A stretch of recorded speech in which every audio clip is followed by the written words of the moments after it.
le Liquidity Run.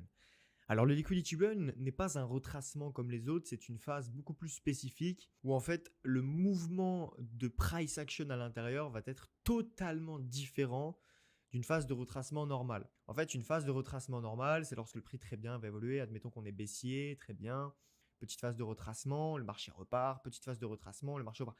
C'est vraiment totalement différent, en tout cas les mouvements du price action sont totalement différents à l'intérieur de cela.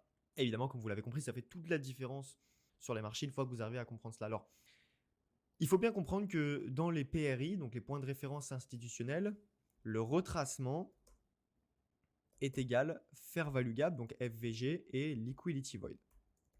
Ça, tout le monde le sait, tout le monde peut le comprendre. Maintenant, j'aimerais accentuer sur quelque chose. Donc FVG est égal retracement, on va dire, classique. D'accord. Et puis ensuite, vous allez avoir le Void, qui va être une phase de Liquidity Run. C'est totalement différent. Ce sont toutes deux des phases de retracement. D'accord. Donc, ce qu'on peut appeler un retracement en Liquidity Run. D'accord. Ce sont toutes deux des phases de retracement, mais qui vont être totalement différentes en ce qui concerne du point de vue price action et du mouvement qu'il va y avoir à l'intérieur. Puisque vous allez comprendre que dans des phases de Liquidity Run, en réalité, ce sont des phases de distribution ou d'accumulation, tout simplement parce que nous sommes dans des grosses phases, par exemple, de Liquidity Void. D'accord. Là, on va bel et bien parler des Liquidity Void et non pas des Fair Value Gap. Vous voyez que ça, par exemple, c'est une Fair Value Gap. Tout ça, les taurus, c'est une Liquidity Void. Généralement, c'est des bougies qui sont très agressives, qui sont très impulsives, comme vous avez pu le voir dans la partie théorie. Donc par exemple, admettons que nous sommes baissiers, le marché décide de créer du void. Alors généralement, le void, il est créé par quoi? Il est créé souvent par une phase d'expansion, puisqu'une phase d'expansion va avoir tendance à créer justement des forts mouvements impulsifs, donc swing de price action puissant, d'accord? Très bien. Et ensuite, une fois qu'on a ce swing de price action qui est assez puissant, tout cela va pouvoir créer finalement du liquidity void. Ce qui est d'ailleurs tout à fait normal, d'accord? Et bien en fait, ce qui va se passer, sans le S, ce qui va se passer, c'est qu'une fois qu'on a cette zone de void partout à l'intérieur, on va avoir souvent la création d'un liquidity run. Et liquidity run, c'est ni plus ni moins que quand chaque plus haut, en phase de retracement à l'achat, ne va jamais casser un ancien plus bas, jusqu'à avoir une distribution claire, 1, 2, 3, 4 plus haut, 5 plus haut, 6 plus haut, avant d'avoir une confirmation de cassure, pour ensuite, vous l'avez compris, repartir chercher des nouveaux plus bas. C'est exactement comme ça que ça doit se passer. Pareil en phase de mouvement bullish, en fait, on a un low, high, low, high, lower low, high, lower low, très bien, super. C'est quand chaque low ne va jamais casser un ancien high à chaque fois. Donc en fait, l'ancien high va créer vraiment une structure claire et très linéaire, d'accord? Pareil dans un mouvement bullish.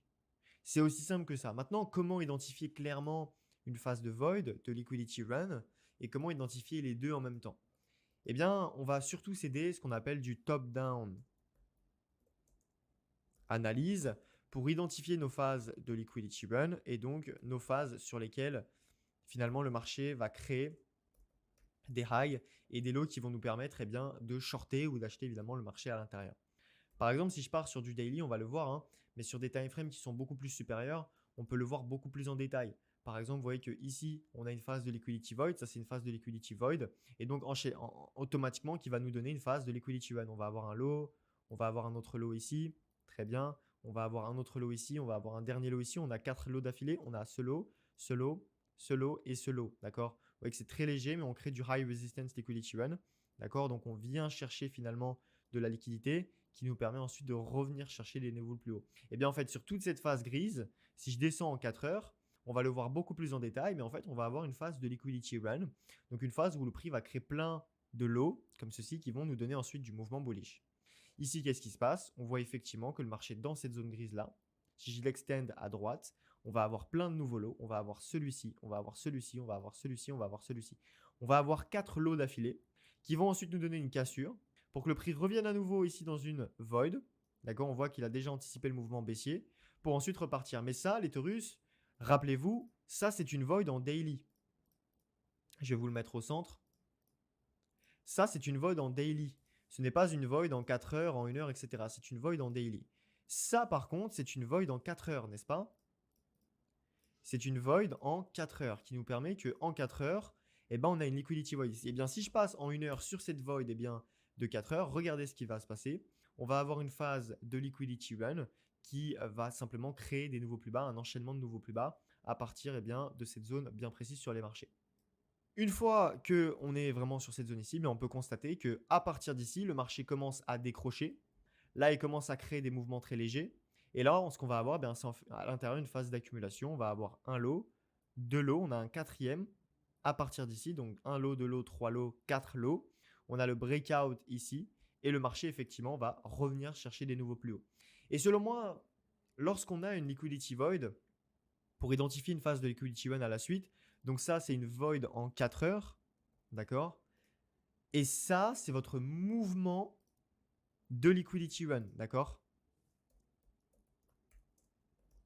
Ça, c'est votre mouvement de liquidity run.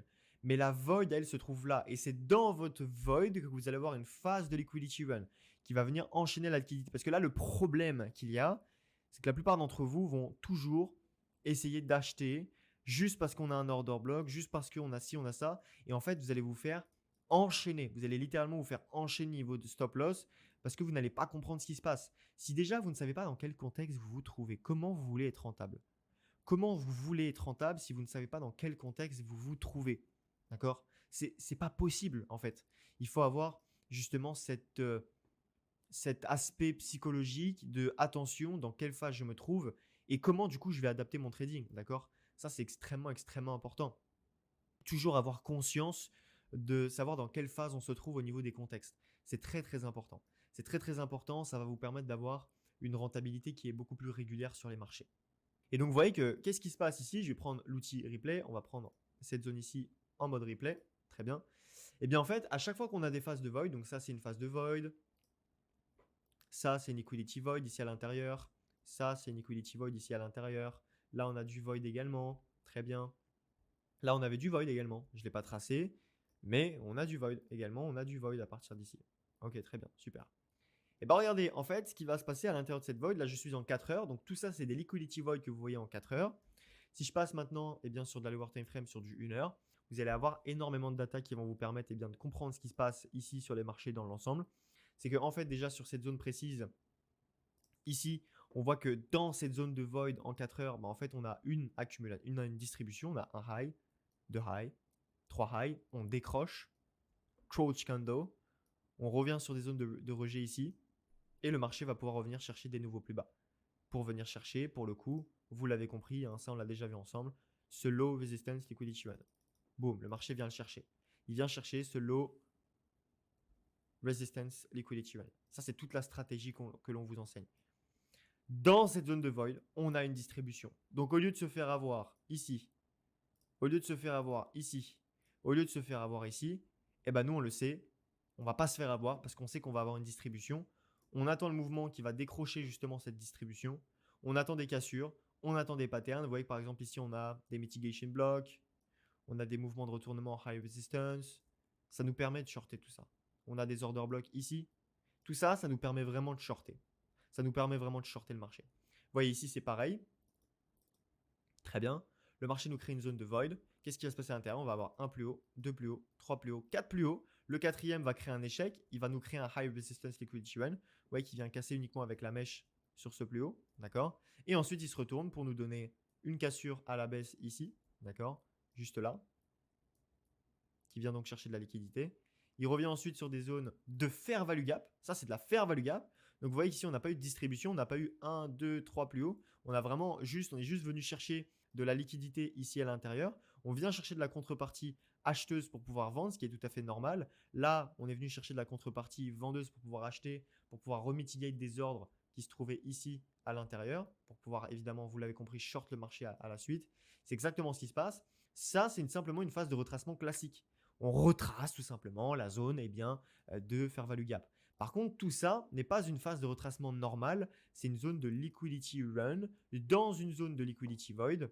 Liquidity run, liquidity void pour 1, 2, 3, 4 plus haut. Là, attention à ne pas se faire enchaîner pour pouvoir reshorter le marché. Et vous voyez qu'à nouveau ici, c'est pareil. Et on peut enchaîner même sur des zones de void en 1 heure, etc. Vous voyez que ça, dans l'ensemble, c'est une grosse phase en 4 heures. D'accord? voyez que si on raffine sur de la lower time frame, effectivement, là, en passant 1 heure, en fait, on va avoir de la fractalité, on va avoir des highs, des lows à l'intérieur. Mais dans l'ensemble, vous voyez qu'on a un low, un high ici, un low, un high, un low, un high. Vous voyez qu'on crée une distribution. On a 1, 2, 3 plus haut.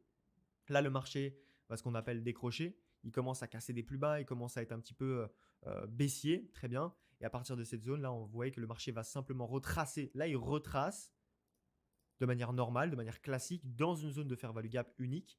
Il retrace, il ne nous crée pas plein de high, plein de low, non, il retrace. Ici, c'est pareil, il vient uniquement retracer, il ne nous crée pas une distribution, tandis que dans cette zone de void, il va nous créer une phase de liquidity run, où en fait, on va avoir des highs, des lows, des higher highs, etc., etc., dans une phase de distribution bullish, pour pouvoir shorter le marché. Vous comprenez? Ça, tout ça, c'est une zone de liquidity run. Ça, c'est du liquidity run. D'accord? Ça, c'est du reversal sur lequel il faut se placer. Parce que là, évidemment, dans les contextes, on a notre consolidation. Et donc après, on enchaîne sur expansion, retracement, expansion, retracement, expansion, retracement, etc., etc. Vous comprenez? À nouveau ici, c'est pareil. Vous voyez, on a une zone de void. Qu'est-ce que le marché va nous donner à l'intérieur? Il va nous créer un high, 2 high, 3 high. Est-ce qu'il casse au-dessus ici? Oui, il nous crée un 4e high qui vient d'ailleurs créer un échec. Ensuite, le prix casse sur ces nouveaux plus bas ici. Et ensuite, le marché va simplement revenir ici sur des zones de demand pour pouvoir shorter le marché à ce niveau-là. Vous comprenez? Et donc ça fonctionne aussi bien ici dans une tendance qui est globalement bearish que aussi bien dans une tendance qui est globalement bullish. Vous voyez qu'ici, on a ce low et ce high de structure. On a une grosse zone de void ici en 4 heures. Et vous voyez qu'est-ce que le marché va nous donner à l'intérieur? On va avoir un low, 2 lows, 3 lows, d'accord? Pour ensuite avoir ce qu'on appelle un décrochage. Boum. On crée du mitigation block à l'intérieur pour repartir chercher des nouveaux plus hauts. Aussi simple que ça. Aussi simple que ça. Et c'est extrêmement puissant à prendre en compte sur les marchés. Moi, ce que je vous conseille, c'est de prendre toujours sur de la higher time frame. Daily, 4 heures, 1 heure, ça dépend encore une fois de votre style de trading. Mais vous voyez qu'en fait, vous allez utiliser 2 time frames. Vous allez utiliser une time frame pour repérer vos zones de liquidity void et une autre pour repérer les zones de distribution et d'accumulation à l'intérieur. Donc par exemple, si vous êtes ici en daily, vous voyez que vous constatez qu'en daily, on a une grosse zone ici de liquidity void. D'accord? Disons que ça, c'est une void en one day. D'accord? Eh bien, vous, ce que vous allez faire, c'est vous allez descendre en lower time frame, disons en 4 heures. Et en 4 heures, vous devez identifier justement votre phase de liquidity run jusqu'à avoir le décrochage, la cassure, le retest. Et c'est là où vous allez pouvoir rentrer.